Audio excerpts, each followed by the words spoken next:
So let's react to Scott Robertson's first ever All Black team, the team to face England, and Warren Gatland's Wales team to face Australia.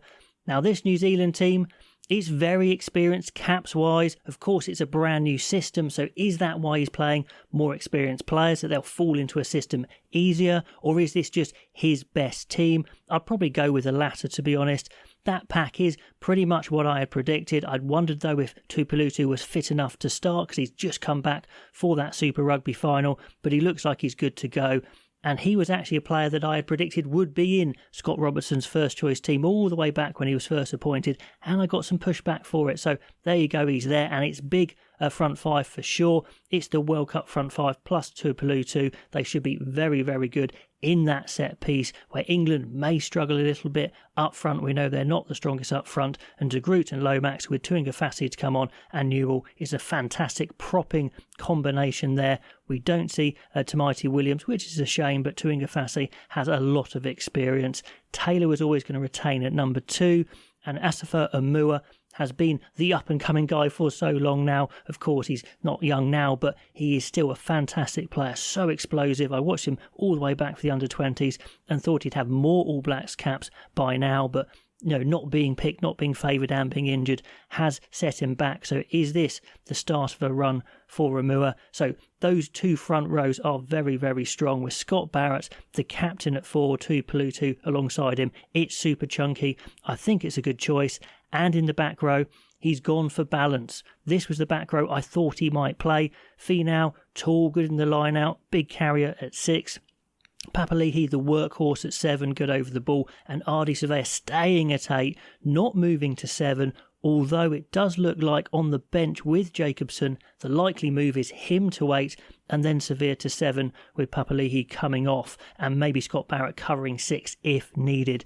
So that does look like we will see Savea at 7 at some point, but to start with, the same role for him. In the backs, very interesting. I thought the shirt was Finlay Christie's. I don't think it is the strongest lineup of New Zealand nines we've ever seen. Perenara, is very experienced. He's in good form, but he is well into his 30s. Probably not the best All Black 9 we've ever seen compared to, say, Aaron Smith, which is harsh, but it is an area that England might look at. Mackenzie has been the form 10 and he gets the 10 shirt, so that is deserved. And he's gone for his best ball players, if you like, in the back line. The one question mark, Beauden Barrett, but he's just come back from Japan, and Perifeta's been in good form, maybe not the absolute quickest 15. Will Jordan may come into that when he's available again. Severis and Mark Talea are fantastic wingers, quick, experienced, really good skills. Not the biggest winger pairing, of course, although Talea punches above his weight and works off his wing.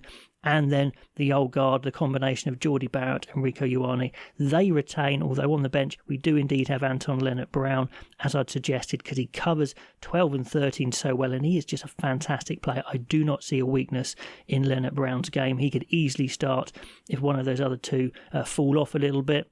Beauden Barrett will be covering 10 and 15. Vai is on the bench and Jacobson covering back row. Then on to the Welsh team to face Australia, and I'm a bit 50-50 on this one. I must say I'm not feeling too positive, but they've got some talent in here that it just needs to fire.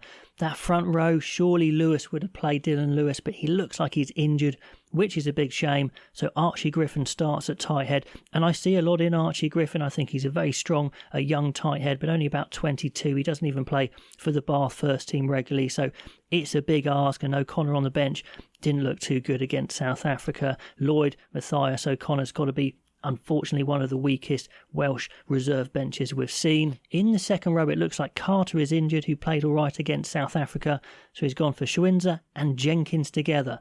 Two club mates from Exeter, they should gel pretty well, but not the biggest second row you've ever seen. I do like Schwinzer at 6 a bit better, but Plumtree played fairly well against South Africa. So Plumtree, Raffel, Wainwright is their best available back row. Both of them on the bench I thought was okay. He kind of plods around a little bit against South Africa. So again, not quite the strongest on the bench. Corey Hill's on the bench as well. That emergency callback from Japan. So again, that front five on the bench, probably the weakest Wales have ever featured. Please let me know if I'm being too harsh here, but I've just got to say what I see.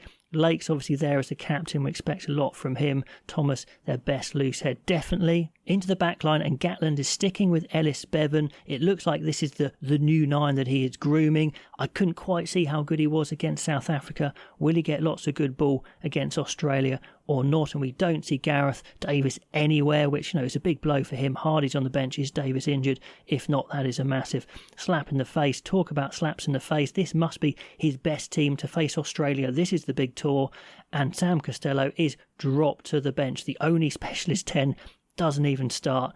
Don't get it. Anyway, Ben Thomas is a good player, but he's been playing centre, and just to chuck him straight in there, I'm not so sure.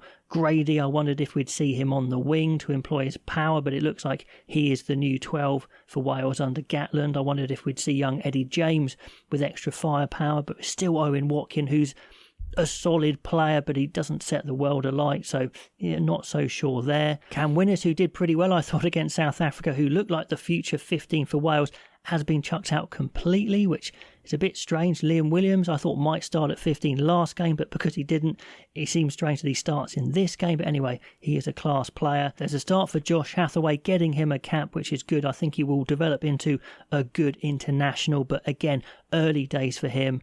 And Rio Dyer, who wasn't the greatest against South Africa, starts as well. So all in all, not too happy with it, to be honest. I'm not sure he could have done much else different, I suppose, especially with injuries. Apart from that Costello one, that seems very, very strange to drop him to the bench. Tompkins covering the centres as well on the bench. So they're going to have to really step up. I'm not overly hopeful. Let me know if you think I'm completely wrong, and this team will beat Australia, and this is a strong Welsh team to go forward to the future. React to both those teams, the New Zealand team and the Welsh team. Love to know your thoughts as always, and I'll catch you next time.